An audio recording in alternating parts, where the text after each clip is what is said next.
राम रटत व्यापे नहीं, गुण इंद्रिया का जोर। राम चरण जागे धनी, तो खड़ा रहे नहीं चोर। राम रटत व्यापे नहीं, ये जो हम राम नाम दोनों श्वास में प्रेम पूर्वक रट रहे हैं, तो क्या कर रहे हैं? हम जागरूक हैं, हम जागे हुए हैं।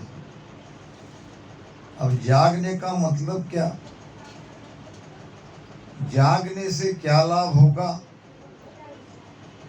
राम रटत व्यापे नहीं, गुण इंद्रिया का जोर।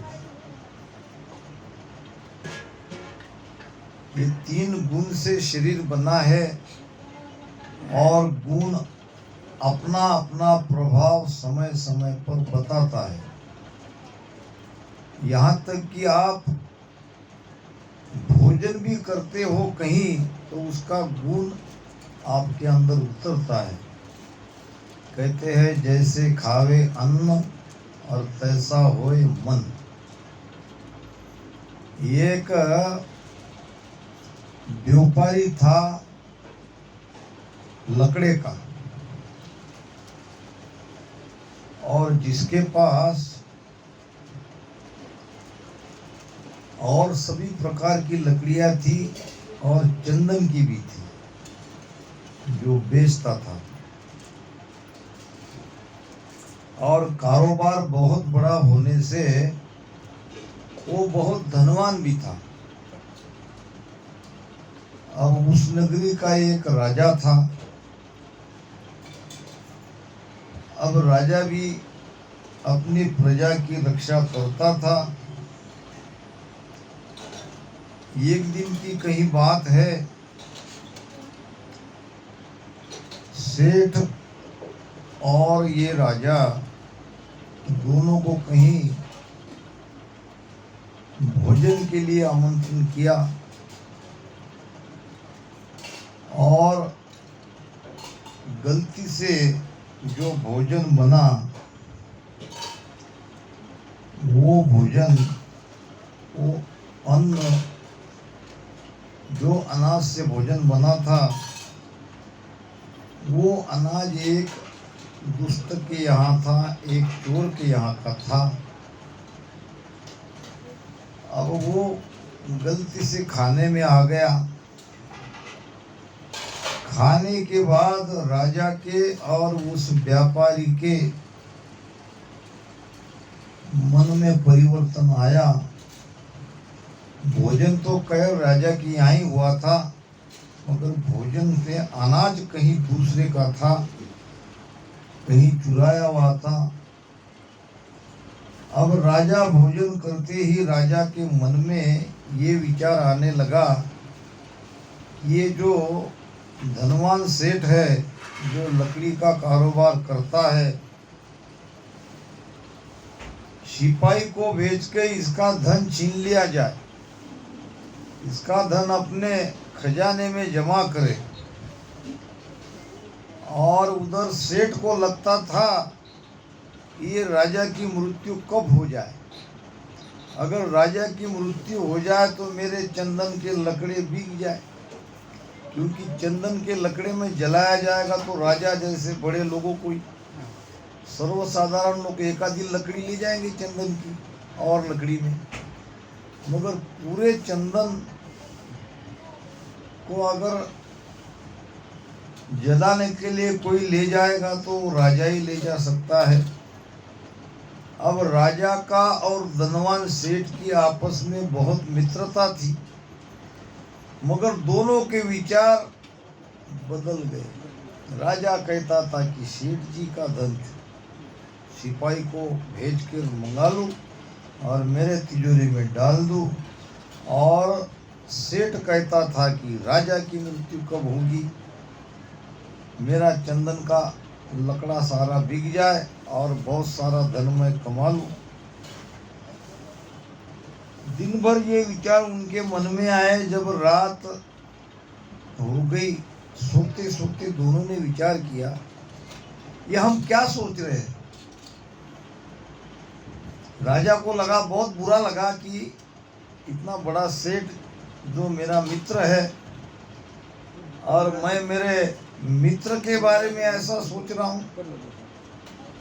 और धनवान सेठ को लगा कि राजा तो राजा है, राजा न्यायी है, सबकी रक्षा करने वाला है, और मेरे अपने राजा के बारे में मैं सोच रहा हूँ कि राजा की मृत्यु कब हो जाए। दोनों को बहुत ग्लानि हुई, अपनी सोच पर उनको बड़ा दुख हुआ। रात तो जैसे जैसे बीत गई, सुबह उठ के दोनों कब एक दूसरे को मिले ऐसा भाव उनके अंदर लगने लगा। भोजन का प्रभाव जहाँ तक था वहाँ तक उनके विचार बदले थे। फिर सेठ जी नहा धो के सुबह उठा और राजा के पास जाके राजा की माफ़ी मांगने के लिए वो निकल पड़ा। तो उधर राजा भी अपने रथ से सेठ की तरफ निकल रहे थे। मिल गए और जाते ही राजा को प्रणाम किया और नीचे आँख झुका के, जब कोई गलती होती है तो वो आँख से आँख मिलाकर बात नहीं करता, उसकी आंखों में वो गलती का भाव दिखता है, वो प्रायश्चित का भाव दिखता है। सेठ जी, वो धनवान सेठ जी कहने लगे, महाराज मैंने आपके बारे में बहुत बुरे विचार रखे, बहुत बुरा सोचा, मुझे क्षमा करिए।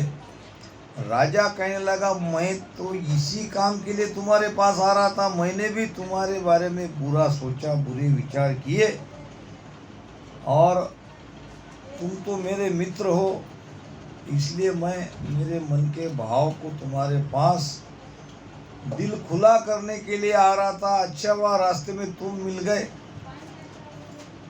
तो दोनों मित्र की जो सोच विचार के बारे में एक दूसरे को बुरा समझ रहे थे वो बात निकल गई। फिर दोनों ने विचार किया, ये हुआ क्यों। जब पता चला कि जो भोजन उन्होंने खाया था वो भोजन में ही गड़बड़ थी, इसीलिए हमको भी जहाँ तक हो सके, अब कहीं कहीं नाइलाज है, बात अलग है, ये टालना चाहिए। जो जितना ज़्यादा ये सब बातों को टालते जाएगा, मन उसका भजन में और अच्छे से लगेगा। बिल्कुल ये बात सही है, इसमें कोई शंका नहीं है। जैसे हम अन्न खाते हैं, मन में परिवर्तन होता है, तो सात्विक शुद्ध आहार बने तो रामसी के परिवार का ही खाना चाहिए। अब ये बात अलग है, हम जगत में रहते हैं, कहीं कहीं तो ऐसा हो ही जाता है, तो उसका असर भी आप पर जरूर होता है। तो राम रटन करने से ये जो गुणों का जोर है, गुणों का जोर कैसे हमारे पर प्रभाव डालता है। सबके अंदर 3 गुण है, रज तम सत्व। रजोगुणी ब्रह्मा, तमोगुणी शिवजी और सत्वगुणी भगवान विष्णु, ये तीनों हमारे अंदर बैठे हैं। अब जिस गुण का ज़्यादा प्रभाव है वो अपना स्वभाव बताएगा, वो गुण अपना परिणाम बताएगा।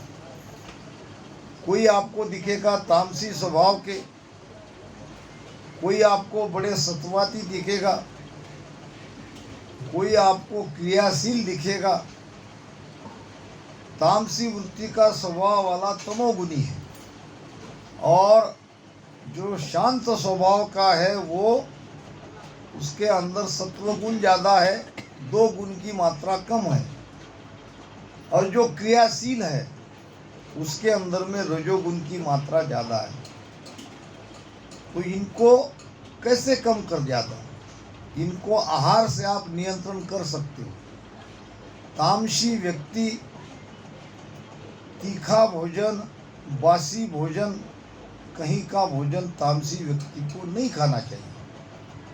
अगर वो तामसी स्वभाव उसको अगर कम करना है तो ये सब बातें उसको टालना चाहिए। और तामसी व्यक्ति के अंदर एक और बात है, वो काम का बड़ा आलसी रहता है। तमोगुनी व्यक्ति काम करना नहीं चाहता, उसकी हलचल उतनी तेज नहीं रहती है। तो रजोगुनी जो आहार है वो अगर तामसी स्वभाव का व्यक्ति करे तो उसके अंदर ये क्रियाशील की भावना जगती है।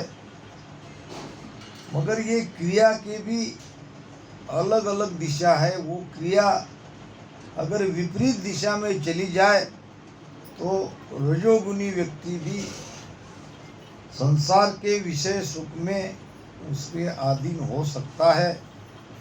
अगर रजोगुनी व्यक्ति ध्यान में बढ़ जाए तो ध्यान बढ़िया तरीके से कर सकता है। तमोगुनी व्यक्ति ध्यान में बढ़ जाए तो उसको ध्यान जल्दी नहीं लगेगा। अपने अपने को जांचना चाहिए कि हम भजन में बैठते हैं, हमको भजन क्यों नहीं होता है। तो ये गुण के कारण नहीं होता है। हमारे अंदर वो गुण पर्याप्त मात्रा में है, ज़्यादा मात्रा में है। और सत्वगुणी व्यक्ति ये शांत रहता है और अपने आप को बहुत अच्छे से वो संसार में रहता भी है।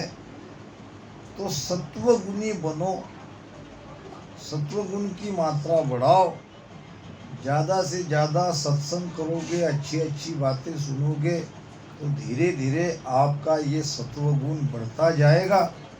हालांकि सत्वगुण भी ये तीन लोग के अंदर ही है। अच्छा भी बन के अगर भजन नहीं करोगे तो अच्छा बन के भी क्या फायदे। संसार में ऐसे अच्छे बहुत है, शांत स्वभाव के आपको बहुत लोग दिखेंगे, मगर ऐसे लोग भी अगर भजन नहीं करते हैं तो क्या फायदा। तो तीनों गुण से अलग होना है। हमको हमारी श्रुति शब्द के साथ में लगानी है, शब्द के साथ जोड़ के रखनी है और भजन ही करना है। तो राम रटत व्यापे नहीं।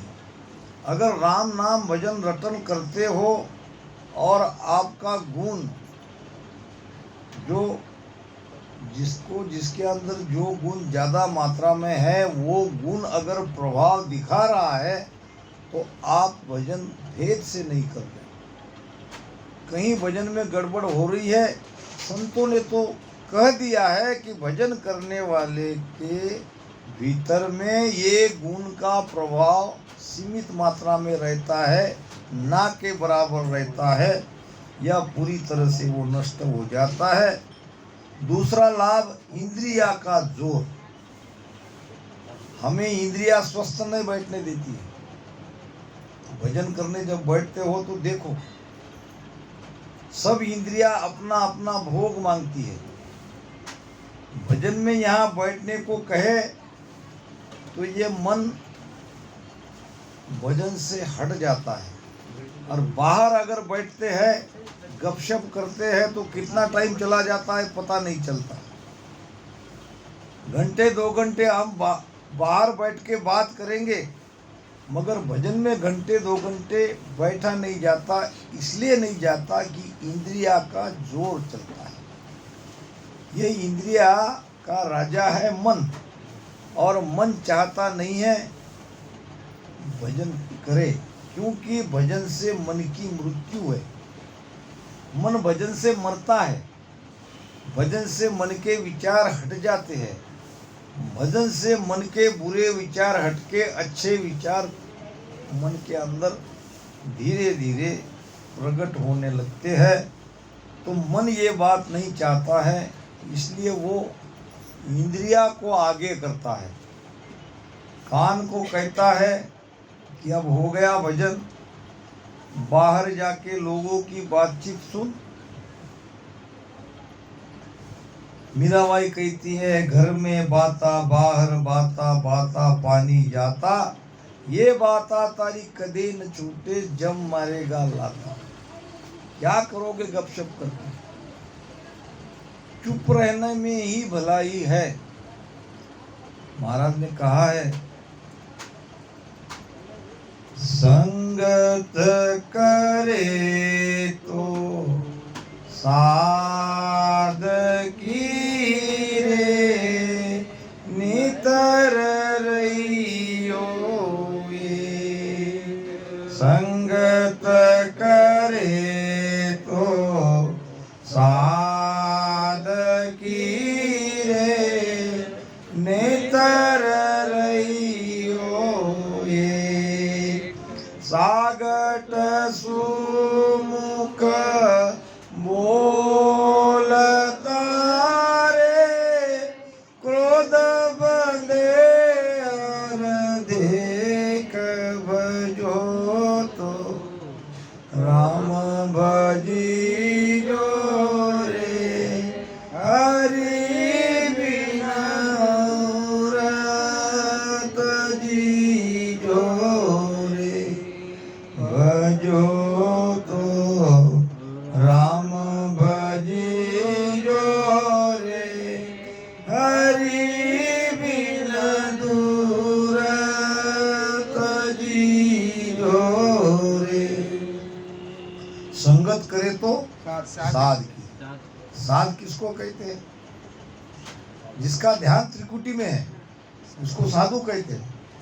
त्रिकुटी के परे जिसका ध्यान है वो संत है, और तीन लोक के नीचे है वो एक साधक है, शिष्य है।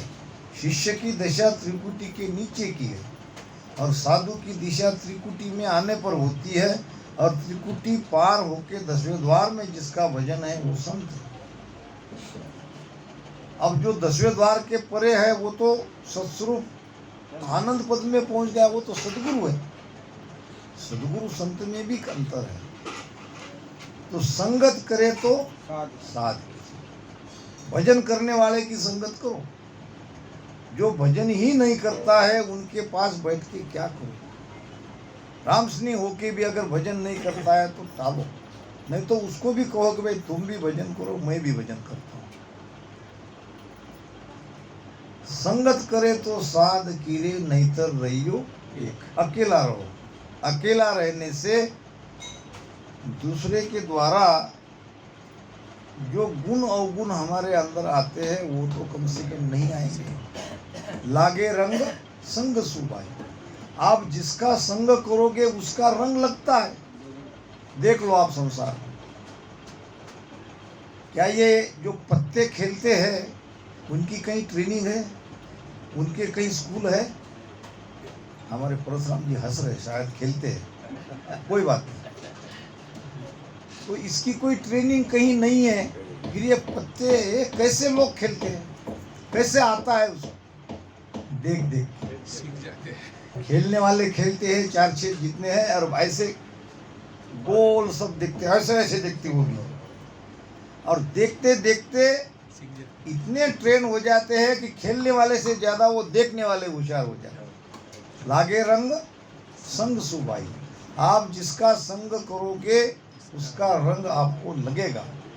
इसलिए संगत किसकी करनी है इसका विचार करो। हमको केवल भजन ही नहीं करना है, सब तरह से, सब अंग से भक्ति को धारण करना है। कुछ कुछ बातें तो मन ऐसे ही हमारे संग से, कुसंग से ले लेता है। संगत करे तो साध। कहते हैं कि ये कोई चूहा नदी में गिर गया। अब गिर गया तो नदी का पानी काफी नीचे था। चूहा बहुत कोशिश कर रहा था पानी से निकलने की, मगर वो कामयाब नहीं हो रहा था। नदी के तट पे एक पेड़ था, पेड़ पे एक पक्षी बैठा था। पक्षी बहुत देर से चूहे को देख रहा था। अब पक्षी को दया आ गई। अब वो पेड़ से उतर के नीचे गया और नीचे चूहे को अपने चोंच में लेके पीठ पे बिठा दिया। और वो काफी लंबा चौड़ा था पानी। अब जब तक ये पानी के बाहर नहीं कर दूं तब तक इसको मैं अपने पीठ पे ही बिठा के रखूं। ये दया की भावना से उस पक्षी ने चूहे को अपने पीठ पे बिठा के वो उड़ने लगा पानी के ऊपर से। अब थोड़ी देर में चूहे को समझ में आ गया कि अब वो पानी से तो निकल गया, अब उसने अपना काम करना शुरू करने लगा। अब उसी के पंख कतरने लगा जिसने उसकी जान बचाई। अब वो पानी से बाहर निकाल रहा था। अब जब पंखे को ही कुतरने लगा तो वहाँ खून निकलने लगा, उड़ने का सामर्थ्य उसका कम होने लगा। धीरे धीरे ज़्यादा काटने से पंख नीचे गिरते गए। अब धीरे धीरे उड़ना भी उसका कम हो गया, दर्द होने लगा और चूहे को लेके वो सीधा पानी में गिर गया। चूहा भी मर गया तो बिना कारण ये पक्षी भी मर गया। क्यों मरा? चूहे पर दया करने से। दया न कीजिए झूठ की जिन संग बंदे पाप, महाराज ने कहा है वाणी में। दया करो, मगर जो आप शेर पर आप दया करोगे तो शेर आपको छोड़ेगा क्या? शेर पर आप दया करने जाओगे तो शेर को कहेगा कि अच्छा हुआ, तैयार भोजन मुझे मिल गया, कहीं जाने की जरूरत नहीं। तो दया किस पे करनी है? अब सांप पे आप दया करोगे जब वो जहरीला है। दया करने का मतलब ये नहीं कि उसके छेड़छाड़ करो, वो अपना काम कर रहा है, आप उसको देख के निकल जाओ। सांप ऐसे काटता नहीं है, उसको कोई तकलीफ हुई तो वो काटता है। और मरते कब है? सर्प रोष कर खाए तो नर बचे न कोई। और खीजा सु विषभूत रे ब्रह्मांड सु कहूँ तोय। सर्प के ब्रह्मांड में विष रहता है। जब वो खींचता है, क्रोधित होता है और क्रोधित होके काटता है, तब वो विष उतरता है, तब हम मरते हैं। अब आजकल तो उसका इलाज होगा। तो ऐसे सर्प के ऊपर कोई हाथ थोड़ी फेरता है। किसको दया करनी है, किस पर दया करनी है, ये समझना चाहिए।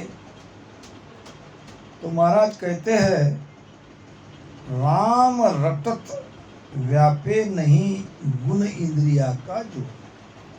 अगर हम भजन कर रहे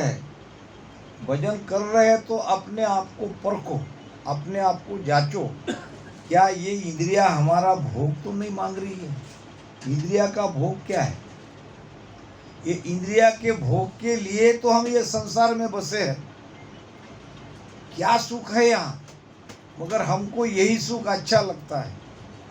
कान को सुनने का सुख अच्छा लगता है, नाक को सूंघने का सुख अच्छा लगता है, आँख को देखने का सुख अच्छा लगता है, जीभ को स्वाद का सुख अच्छा लगता है, खट्टा मीठा खारा तीखा फीका सब चाहिए। और त्वचा को स्पर्श सुख अच्छा लगता है। ये सुख है कितने समय का? अल्प समय का सुख है। और यही हम सब कहते हैं कि बहुत अच्छा चल रहा है। क्या पड़ा है संसार में? संसारी से प्रीतड़ी सरे न ये को काम। संसार से प्रीत करोगे तो आपका ये जन्म यूं ही चला जाएगा। संसारी से प्रीतड़ी सरे न ये को काम, और दुबद्या में दोनों गए माया मिले न राम। देख लो आप, हमारे अंदर 5 विषय सुख की चाहना है, और संसार में ऐसे ऐसे प्राणी पक्षी है जो एक एक ही सुख लेते थे, मगर एक सुख लेने के लिए उनको अपनी जान गंवानी पड़ी। सुनने का सुख कौन लेता है? सुनने का सुख लेता है मृग, हिरण। वो हिरण को पकड़ने वाला व्याध ऐसी सीटी बजाता है मुख से, तो वो सीटी की आवाज सुनकर हिरण मंत्र मुक्त हो जाता है। वो सुनने में उसे बहुत आनंद आता है। और वो खड़ा रह के वो सीटी की आवाज़ सुनता है। यहाँ तक कि वो नज़दीक आ गया पकड़ने के लिए, फिर भी वो जगह से हिलता नहीं। वो बराबर मुख से सीटी की आवाज़ निकालते निकालते उसके पास आता है और वो हिरन खड़ा के खड़ा ही रहता है। इतना चपल, इतना तेज दौड़ने वाला प्राणी एक सुनने के सुख में, कान के सुख में अपने आप को बंदिस्त कर लेता है। अब वो पकड़ लेता है उसको, फिर पकड़ के उसको काटता है और उसका मांस बेचता है। तो हिरन यानी मृग क्यों फंसा? एक सुख के कारण। अब ये आँख का सुख देखो, आँख का सुख कौन लेता है? पतंगा। पतंगा समझते हो? पतंगा कौन है? वो दिया जलता है और दिए पे वो आके फकड़ी पतंगा। तो वहाँ पे हम नीचे देखते हैं तो काफी वो पतंगे मरे पड़े हैं। क्या दूसरे जो जीवित हैं उनको दिखता नहीं है कि ये मर रहे हैं, ये आग है, इसके पास जाना नहीं है? मगर वो उसके आशिक रहते हैं। वो दिए को देख के दिए के पास जाए बिगर नहीं रहते। यही बाधा है परमात्मा को प्राप्त करने की। ये सब एक एक सुख के इतने दीवाने हो गए कि अपनी जान गंवा बैठते हैं। महाराज कहते हैं, जू नर को होण्यो लिख्यो सो मत आवे दाय, पर भाते नर उठ कर वाही करे उपाय, वाही करे उपाय, परत चूके नहीं कोई, होय पतंगो जीव पड़े दीपक के माई, जले गड़े सुख राम कहे, पर तन काची खाय, जो नर को होण्यो लिख्यो सो मत आवे दाय। दूसरे संदर्भ में महाराज ने ये पतंगा का प्रमाण देके समझाया है। मनुष्य का जैसा होना लिखा है वैसी उसकी मति बनती है, वैसे उसके विचार बनते हैं। अब कहते हैं कि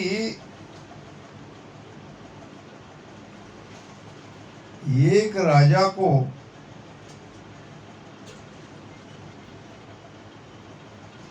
किसी ने आके कहा, पहले ही सूचना दी थी, पहले ही सूचना देने के बाद भी अगर हमारे भाग्य में वैसा होना लिखा है तो हम चाहकर भी कुछ कर नहीं पाते।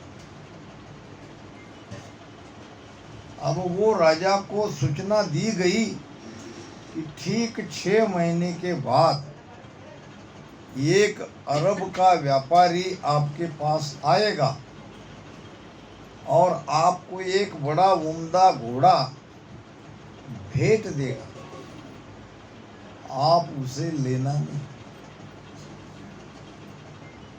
राजा ने कहा, मान लो गलती से मैंने ले लिया तो? अगर हो सकता है गलती से आपने ले लिया, गलती से क्या तुम उसे लोगे? तुमको वो लेना ही पड़ेगा। तुम्हारा भाग्य में वैसा लिखा है, तुम्हारा होनहार वैसा लिखा है। अगर टाल सकते हो तो टालो। घोड़े पे सवारी नहीं करना, घोड़े पे बैठना नहीं। ले लिया तो ले लिया, पड़ा रहने दो। मगर तुम मानोगे नहीं, तुम उसी घोड़े की सवारी करोगे, उसी घोड़े पे बैठोगे। अब कहा तो भाई बैठ गए तो बैठ गए, मगर पूर्व दिशा की ओर नहीं जाना। और 3 दिशा में घोड़ों को लेके कहीं भी जाओ, एक दिशा में नहीं जाना, मगर तुम मानोगे नहीं, तुम जाओगे पूर्व में ही। अब पूर्व में चले गए तो रास्ते में तुमको एक सुंदर कन्या मिलेगी और उससे बात नहीं करना। बात करोगे तो बात करके निकल जाना, मगर ऐसा नहीं होगा। तुम उसके साथ शादी करोगे। कन्या सुंदर होगी और वो अपने आप को तुमको कहेगी कि मुझसे शादी करो, और तुम ना नहीं कर पाओगे। शादी कर ली तो कर ली, उसको पट्टरानी नहीं बनाना। पहले राजा की कई रानियां रहती थी, उसमें एक रानी को वो पटरानी बनाते थे। अब पटरानी बना लिया तो बना लिया, उसकी बात नहीं मानना। अब बात उसकी मान लिया तो जो नहीं होना है वो हो जाएगा, और इसकी सजा तुमको भुगतनी पड़ेगी। अब ठीक 6 महीने के बाद एक अरबस्तान से व्यापारी आया। बढ़िया उम्दा अरबी नस्ल का घोड़ा राजा को भेंट कर दिया। अब राजा को लगा आगे क्या क्या नहीं करना, ये तो मुझे सब मालूम है। इतना बढ़िया घोड़ा है, अभी जाने कैसे दे, ले लेंगे। बैठना नहीं है तो बैठेंगे नहीं। जब घोड़ा ले लिया तो एक दिन राजा के मन में वो वैसे विचार आते हैं। आदमी जब फांसी लेता है या जहर पी लेता है, वो ऐसे ही नहीं पी लेता है, उसकी वैसी मति बनती है, उसके वैसे विचार बनते हैं। और मति विचार बनते हैं मन से, और ये सब कर्म का चक्कर है। इसीलिए भजन करके कर्म को काटो। आपके विचार ऐसे आगे ना बने, इसलिए जो विचार करता है उसको ही मन को भजन में लगाओ। अब एक दिन बैठ गया तो उसको लगा बैठने में क्या हर्ज है, पूर्व दिशा में नहीं जाएंगे। अब 2-3 दिशा में दौड़ाते दौड़ाते घोड़ा कब पूर्व में चला गया पता ही नहीं चला। जब पता चला, जब एक सुंदर लड़की उसे मिली। अब घोड़ा भी थक गया था, राजा भी थक गए थे। लड़की सुंदर थी, रास्ते पे खड़ी थी और रथ पे बैठी थी। बातचीत होते ही लड़की ने अपना प्रस्ताव किया कि राजा जी, मुझे तुमसे शादी करनी है, मैं तुम्हारी दासी बन के तुम्हारी सेवा करूंगी। अब राजा लड़की को देख के ना नहीं कर सका, कहने लगा कि चलो शादी कर लेते हैं, इसको पटरानी नहीं बनाएंगे। मगर धीरे धीरे लड़की इतनी सुशील थी, इतनी गुणवान थी, सारा राज्य का कारोबार संभाल रही थी। राजा को उसको पटरानी बनाना ही पड़ा। पटरानी का मतलब क्या है, जो भी पूछना है रानी को पूछो, बाकी राज कारोबार की जो बातें हैं वही मुझ तक लाओ, बाकी सब रानी देख रेख करेगी, उसका ही हुक्म चलेगा, उसको कहते हैं पटरानी। सारी चाबी रानी के पास। अब पटरानी बन गई, सुंदर सुशील तो थी ही। किसी कार्यक्रम से राजा ने भोजन करने के लिए हजारों ब्राह्मणों को बुलाया। अब हजारों ब्राह्मण आए तो रानी ने राजा को कहा, महाराज इधर आओ, ये जो ब्राह्मण लोग आए हैं इनको आपने किस लिए बुलाया? तो भोजन कराने के लिए, ब्राह्मण को जिमाना है, तो जल्दी जिमा के इनको रवाना करो। ये बुरी नज़र से मुझे घूर घूर के देख रहे हैं। अब किसी भी पति को हो, उसकी पत्नी अगर ऐसा कहती है तो उसको तो गुस्सा आएगा। अब ये तो राजा था। अब ब्राह्मण भोजन कर रहे थे, भोजन करते करते रानी को देख रहे थे। रानी सारी देखरेख व्यवस्था में लगी थी। राजा को भी ऐसा एहसास हुआ कि ये ब्राह्मण जिम कम रहे और मेरी रानी की ओर ज़्यादा देख रहे हैं। अब राजा के अंदर का क्षत्रिय जागरूक हुआ। अब कोई राजा की पटरानी की तरफ देखे वही घूर घूर के अलग नज़र से, तो राजा को तो गुस्सा आएगा। राजा को गुस्सा आया और तलवार से सब ब्राह्मणों को किसी की गर्दन उड़ा दी, किसी को काटा, सब मर गए। अब ये हजारों ब्राह्मण मरने का पाप राजा के सिर, यानी ये सब होना था। जैसा होनहार है वैसा होकर रहता है, यही तो है होन काल। ये होन काल से बचना है। जब जब जो जो होना है वो होकर रहता है। किसी के बस में नहीं है होनहार को टालना। अगर आप भजन सुमिरन करते हो, ये सदगुरु एक ऐसे है, कर्म के रेख पर मेक मारी। आपके सारे कर्म को काटने का सामर्थ्य केवल सदगुरु में है। तो सदगुरु के शरण में जाके भजन